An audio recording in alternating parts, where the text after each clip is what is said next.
अग्निपथ वो फिल्म थी, लेकिन ये तस्वीरें हकीकत हैं। जैसे ही सरकार ने अग्निपथ स्कीम लॉन्च की, कई शहरों में प्रदर्शन और विरोध की चिंगारी धधक उठी। बिहार समेत कई राज्यों में सेना में भर्ती होने का सपना संजोए नौजवान सड़क पर उतर आए।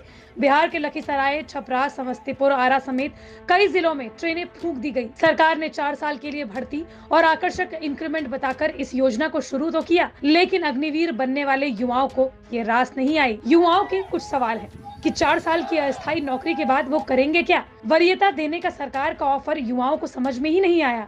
उनका कहना है कि अगर इतनी नौकरियां होती तो आज इतनी बेरोजगारी होती ही क्यों। बिहार समेत हरियाणा, राजस्थान, यूपी, एमपी, तेलंगाना से लेकर बिहार के 18 जिलों में युवा अभ्यर्थियों का तांडव देखा जा रहा है। उधर सरकार ने युवाओं को शांत करने के लिए 24 घंटे में ही संशोधन किया, जिसमें इस साल 2022 को होने वाली अग्निपथ भर्ती प्रक्रिया में एज रिलैक्सेशन दिया गया, यानी कि 17.5 साल से 23 साल की उम्र के युवा भर्ती प्रक्रिया में शामिल हो सकते हैं। लेकिन 2023 से सिर्फ 17.5 साल से 21 साल तक के युवा ही भर्ती में शामिल हो पाएंगे।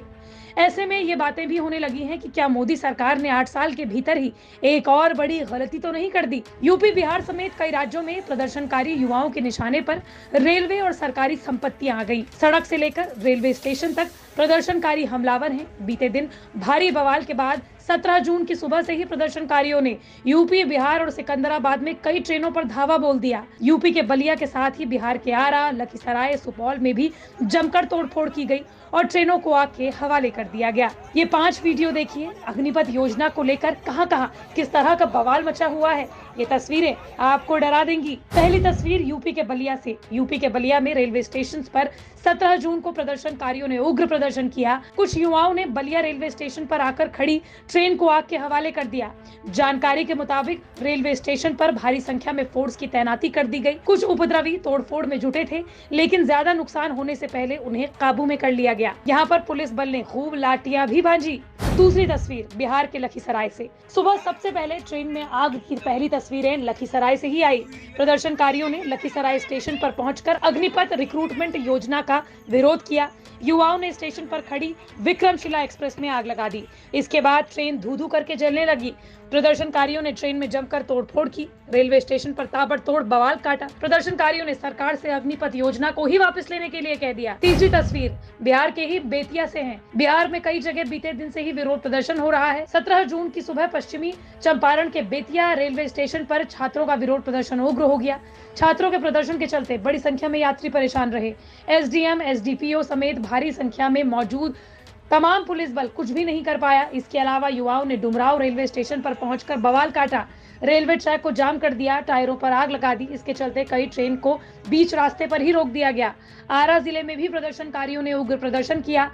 बिहिया रेलवे स्टेशन पर छात्रों ने जमकर हंगामा किया। छात्रों ने अप और डाउन लाइन पर बैठकर योजना के विरोध में नारेबाजी की। चौथी तस्वीर सबसे ज्यादा डराने वाली है।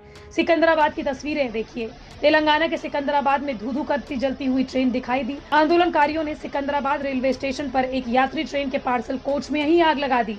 दक्षिण मध्य रेलवे के सूत्रों के मुताबिक आंदोलनकारियों ने सेना की नौकरियों की सामान्य भर्तियों की मांग को लेकर केंद्र के खिलाफ ये नारेबाजी की। 5वीं तस्वीर बिहार के कुल्हड़िया में रेलवे स्टेशन पर प्रदर्शनकारियों के निशाने पर आरा पटना एक्सप्रेस ट्रेन आ गई। उन्होंने ट्रेन को आग के हवाले कर दिया, जिससे पल भर में ही 4 बोगियां पूरी तरह से जलकर खाक हो गई। आग को आगे बढ़ने से रोकने के लिए 4 बोगियों को तुरंत ट्रेन से अलग तक करना पड़ा। लेकिन अब सवाल ये उठ रहा है कि क्या सरकार अग्निपथ रिक्रूटमेंट स्कीम को वापस लेगी। आज सुबह ही गृह मंत्री अमित शाह से लेकर रक्षा मंत्री राजनाथ सिंह का ट्विटर पर बयान आया, जिसको देखकर लग नहीं रहा कि सरकार इस योजना को वापस लेगी। आपकी इस पूरे मुद्दे पर क्या राय है, हमें कमेंट बॉक्स पर जरूर बताएं।